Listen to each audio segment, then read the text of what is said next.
L'ennemi, Satan, n'a plus de pouvoir réel sur ceux qui sont en Christ. Il est comme un soldat défait, qui, même s'il tente encore de se faire entendre, n'a aucune véritable autorité. Il essaie de semer la confusion là où il y a encore ignorance ou péché. Mais là où la lumière du Christ brille, ses œuvres sont exposées et réduites à néant. Il est essentiel de comprendre que la victoire est complète. Le mal ne peut pas rivaliser avec la puissance de la croix. Et bien que Satan tente toujours de nous déstabiliser, il ne peut rien contre ceux qui sont enracinés dans la vérité de ce que Jésus a accompli. Le seul terrain où il peut encore agir, c'est là où le péché et l'ignorance persistent. Mais dans la lumière de la vérité, tout est déjà consommé. Il est crucial de comprendre que, puisque la victoire a déjà été gagnée par Jésus, notre rôle n'est pas de combattre à nouveau, mais de vivre dans cette victoire. Nous marchons dans la liberté et la puissance qu'il nous a offerte. Mais comment faire cela concrètement? Le premier pas essentiel est de s'attacher à la vérité. La grande arme de l'ennemi, c'est le mensonge. Dans le désert, Jésus n'a pas affronté Satan par des cris ou par la peur, mais par la déclaration simple mais puissante. Il est écrit. Matthieu 4. Jésus savait que la vérité de Dieu était inébranlable et que chaque mensonge du diable ne pouvait subsister face à cette vérité. De même, nous devons enraciner nos pensées et nos actions dans la parole de Dieu, car c'est là que réside notre force. Ensuite, il y a la vie dans l'obéissance. L'une des clés pour marcher dans la victoire de Christ est de vivre selon sa volonté. Éphésiens 2:2 nous rappelle que Satan agit parmi les fils de la désobéissance. Cela signifie que plus nous nous alignons sur Dieu, plus nous éloignons l'ennemi de nos vies. L'obéissance devient alors une sorte de bouclier spirituel qui nous protège contre les attaques de l'ennemi. Le troisième principe est de revêtir l'armure de Dieu. Dans Éphésiens 6:10-18, Paul nous décrit l'armure spirituelle qui est à notre disposition, la vérité, la justice, la foi, la parole de Dieu. Ces éléments nous protègent et nous rendent capables de résister aux tentations et aux attaques du mal. Chaque pièce de l'armure est une défense contre les stratégies de Satan, nous permettant de tenir ferme dans la victoire que Jésus a remportée pour nous. La prière et le jeûne sont également des armes puissantes. Certaines batailles spirituelles exigent une consécration plus profonde. Jésus a dit que certaines puissances ne pouvaient être chassées que par la prière et le jeûne.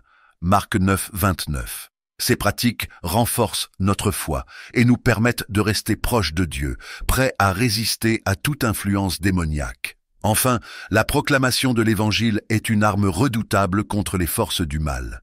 La plus grande peur de Satan est de voir des âmes sauvées. Chaque fois qu'une personne entend et reçoit l'Évangile, c'est une victoire pour le royaume de Dieu et une défaite pour le royaume des ténèbres. En proclamant l'Évangile, nous marchons dans la victoire de Christ et nous participons à l'avancée de son royaume. Nous abordons un aspect souvent négligé de la vie chrétienne, la peur. Il est facile de se laisser envahir par l'anxiété lorsque nous regardons autour de nous et voyons un monde rempli de chaos, d'injustice et de violence. Mais en tant que croyants, nous avons une promesse claire. Nous n'avons pas été appelés à vivre dans la peur. Cette peur n'est pas notre héritage. En 2 Timothée 1:7, il est écrit que Dieu ne nous a pas donné un esprit de peur, mais un esprit de force, d'amour et de sagesse. Ce n'est pas juste une belle déclaration, c'est une vérité fondamentale sur notre identité en Christ. L'ennemi, lui, cherche à nous intimider. Il tente de semer la crainte dans nos cœurs pour nous paralyser, nous éloigner de la vérité et nous faire oublier qui nous sommes réellement en Christ. Mais Satan ne peut rien contre un croyant qui sait quelle autorité il a. Nous ne devons jamais oublier que par Jésus, nous avons été établis au-dessus des puissances des ténèbres. La peur ne fait pas partie de notre nature en Christ. Elle n'a aucune place dans nos vies. Lorsque nous résistons à la peur, en restant fermes dans la vérité de ce que Dieu a déclaré sur nous, nous fermons une porte à l'ennemi. Chaque acte de foi, chaque résistance face à l'intimidation est une victoire spirituelle.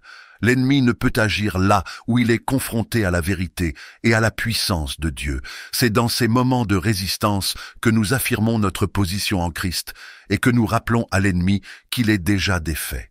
En tant que croyants, nous devons comprendre que notre autorité n'est pas en nous-mêmes, mais en Christ. Cela signifie que même face aux défis les plus grands, Nous pouvons avoir une paix intérieure, car nous savons que Dieu est avec nous, et que la peur n'a aucun pouvoir sur celui qui marche dans l'autorité de Jésus. Et si je vous disais que ce que nous voyons n'est qu'une partie de la réalité? Derrière les événements de ce monde, une influence invisible agit sur les esprits, les nations et les institutions.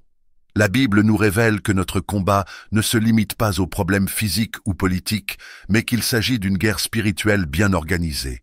Pourtant, une chose est sûre, Christ a déjà gagné. Aujourd'hui, nous allons plonger dans cette réalité cachée, comprendre comment ces forces opèrent et découvrir comment marcher dans la victoire que Jésus nous a donnée. Si tu veux en savoir plus et être fortifié dans ta foi, abonne-toi dès maintenant. Like, commente et partage cette vidéo pour toucher plus de monde. Imaginez un instant que votre réalité ne soit qu'un voile, que derrière chaque événement, chaque décision, chaque idéologie se cachent des forces invisibles à l'œil humain. Nous vivons dans un monde où tout semble logique, où la science explique les phénomènes, où la société nous dit que tout est sous contrôle. Mais que se passe-t-il quand ce que nous percevons ne représente qu'une infime partie de la vérité? La Bible est formelle. Ce monde est influencé par une réalité spirituelle qui le dépasse, un royaume invisible qui interfère avec notre quotidien, nos pensées et nos choix. Et ce n'est pas une simple croyance archaïque destinée à effrayer les esprits crédules. C'est une guerre réelle, une lutte constante. Les signes sont partout. Regardez l'état du monde, mensonges dans les médias, corruption dans les gouvernements, confusion dans les valeurs morales, destruction des familles, montée de la violence. Pensez-vous sincèrement que tout cela est le simple fruit du hasard? La Bible nous avertit que nous ne nous battons pas uniquement contre des hommes, mais contre des puissances spirituelles qui manipulent les systèmes terrestres. Car nous n'avons pas à lutter contre la chair et le sang, mais contre les dominations, contre les autorités, contre les princes de ce monde de ténèbres, contre les esprits méchants dans les lieux célestes. Éphésiens 6:12. Ce passage révèle une vérité essentielle. Nous sommes en guerre, mais notre ennemi n'est pas visible. Ce ne sont pas les gouvernements, les élites ou les institutions qui sont à l'origine de tout. Ils ne sont que des pions dans un jeu bien plus vaste. Ce combat ne se joue pas uniquement dans les hautes sphères du pouvoir. Il se déroule aussi dans votre propre vie. Chaque doute que vous ressentez, chaque tentation qui vous éloigne de Dieu, chaque distraction qui vous pousse à ignorer la vérité, tout cela fait partie de cette bataille. Alors, comment ces forces opèrent-elles exactement? Quels sont leurs plans? Et surtout, comment pouvons-nous nous défendre et triompher? Enfin, au sommet de cette hiérarchie, les esprits les plus puissants manipulent l'humanité à un niveau global. Ils ne se contentent pas de corrompre les gouvernements ou les lois, ils influencent directement l'histoire, derrière des organisations secrètes, des élites influentes et même certaines institutions religieuses. Des leaders qui commencent avec des intentions louables finissent souvent par être séduits par le pouvoir, l'argent ou la renommée. Combien de figures influentes ont abandonné leurs valeurs pour un poste plus prestigieux, une fortune plus grande ou un contrôle accru? Ces forces ne sont pas seulement à l'œuvre dans le monde séculier. Elles infiltrent aussi l'Église. Jésus lui-même nous a mis en garde contre les faux prophètes, les loups déguisés en brebis, Matthieu 7,15. Chaque dérive doctrinale, chaque scandale éclaboussant les leaders chrétiens, chaque compromis moral dans l'Église, rien de tout cela n'est anodin. Que pouvons-nous faire face à cette organisation redoutable? Le combat semble inégal. Ces forces sont puissantes, invisibles et agissent à tous les niveaux de la société. Mais cela signifie-t-il que nous sommes condamnés à subir leur influence? Non. Nous avons une arme que ces forces redoutent par-dessus tout. Si l'on imagine le mal, on pense souvent au chaos. Une force désordonnée qui frappe au hasard, sans logique ni structure. Pourtant, la vérité est bien plus troublante. Le royaume des ténèbres n'est pas une armée désorganisée. Il est stratégiquement structuré, méthodiquement organisé et dirigé par une intelligence perverse. Ce n'est pas un simple combat entre le bien et le mal, où Satan agirait au hasard pour semer la discorde. Il a une hiérarchie, un plan, une méthode. La Bible nous révèle que les forces démoniaques sont réparties en différentes catégories, chacune ayant un rôle précis dans la corruption du monde. Ces esprits sont des dirigeants invisibles, mais leur influence est bien réelle. Ils ne s'attaquent pas à des individus isolés, mais à des nations entières. Ils façonnent les mentalités, modèlent les cultures et influencent le cours de l'histoire. Un exemple frappant se trouve dans Daniel 10:13, où un ange envoyé à Daniel fut retardé par le prince de Perse, un puissant démon exerçant un contrôle sur cette nation. Il fallut l'intervention de Michel, l'archange, pour permettre à cet ange d'accomplir sa mission. Cela signifie qu'il existe des esprits spécifiques assignés à chaque région du monde, travaillant dans l'ombre pour influencer rois, gouvernements et peuples. Aujourd'hui encore, ces forces sont à l'œuvre. Pourquoi certaines nations semblent-elles prises dans une spirale de violence, de confusion et d'idolâtrie? Pourquoi des mouvements anti-chrétiens prennent-ils tant d'ampleur dans certains pays? Parce que ces territoires sont sous l'emprise de principautés démoniaques qui façonnent leur destinée. Ces forces ne se contentent pas d'influencer des régions, elles s'infiltrent dans les structures mêmes de la société. Gouvernement, institutions éducatives, industrie du divertissement, multinationales, toutes ces sphères de pouvoir sont des cibles privilégiées. Chaque loi qui s'oppose aux valeurs de Dieu, chaque programme éducatif qui éloigne les enfants de la vérité biblique, chaque film qui banalise le péché, tout cela fait partie d'une guerre silencieuse, orchestrée par ces esprits pour détourner l'humanité de Dieu. Regardez l'évolution des normes morales.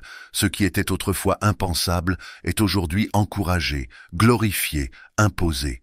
Les pouvoirs spirituels sont derrière ces transformations, manipulant l'opinion publique, influençant les législateurs et instillant un climat où la vérité devient relative et où Dieu est rejeté. Le mensonge est l'arme favorite de Satan. Il ne se présente pas comme un monstre terrifiant, mais comme un séducteur habile. Son but, cacher la vérité, inverser les valeurs, faire passer le mal pour le bien et le bien pour le mal. C'est exactement ce que nous voyons aujourd'hui. Pourquoi la Bible est-elle attaquée avec tant d'acharnement? Pourquoi la foi chrétienne est-elle ridiculisée tandis que les philosophies contraires sont exaltées? Parce que les règles des ténèbres travaillent à aveugler les esprits. Paul nous avertit dans 2 Corinthiens 4:4. Le Dieu de ce siècle a aveuglé l'intelligence des incrédules, afin qu'ils ne voient pas briller la splendeur de l'évangile de la gloire de Christ. Ces esprits veulent empêcher les gens de voir la vérité. Ils utilisent les médias, la politique, la science dévoyée et les mouvements de pensée modernes pour maintenir le monde dans l'illusion. Enfin, au sommet de cette hiérarchie, les esprits les plus puissants manipulent l'humanité à un niveau global. Ils ne se contentent pas de corrompre les gouvernements ou les lois. Ils influencent directement l'histoire, derrière des organisations secrètes, des élites influentes et même certaines institutions religieuses. Des leaders qui commencent avec des intentions louables finissent souvent par être séduits par le pouvoir, l'argent ou la renommée. Combien de figures influentes ont abandonné leurs valeurs pour un poste plus prestigieux, une fortune plus grande ou un contrôle accru? Ces forces ne sont pas seulement à l'œuvre dans le monde séculier, elles infiltrent aussi l'Église. Jésus lui-même nous a mis en garde contre les faux prophètes, les loups déguisés en brebis, Matthieu 7:15. Chaque dérive doctrinale, chaque scandale éclaboussant les leaders chrétiens, chaque compromis moral dans l'Église, rien de tout cela n'est anodin. Que pouvons-nous faire face à cette organisation redoutable? Le combat semble inégal, ces forces sont puissantes, invisibles et agissent à tous les niveaux de la société. Mais cela signifie-t-il que nous sommes condamnés à subir leur influence? Non. Nous avons une arme que ces forces redoutent par-dessus tout. Nous plongeons dans la vérité fondamentale selon laquelle la victoire a déjà été remportée par Jésus-Christ. Beaucoup de gens se laissent emporter par l'idée d'une lutte constante et équilibrée entre les forces du bien et du mal, comme si Satan avait une chance face à Dieu. Mais cette vision minimise une réalité éclatante. La victoire est déjà assurée par la croix. Jésus, par son sacrifice ultime, n'a pas seulement effacé nos péchés, mais a aussi désarmé les puissances de ténèbres. Tout pouvoir m'a été donné dans le ciel et sur la terre. Ce verset de Matthieu 28:18 résonne avec une autorité absolue. Jésus affirme son autorité totale sur toute chose. Il n'y a plus de rivalité ni de conflit à l'issue incertaine. Le combat a été mené et la victoire a été remportée.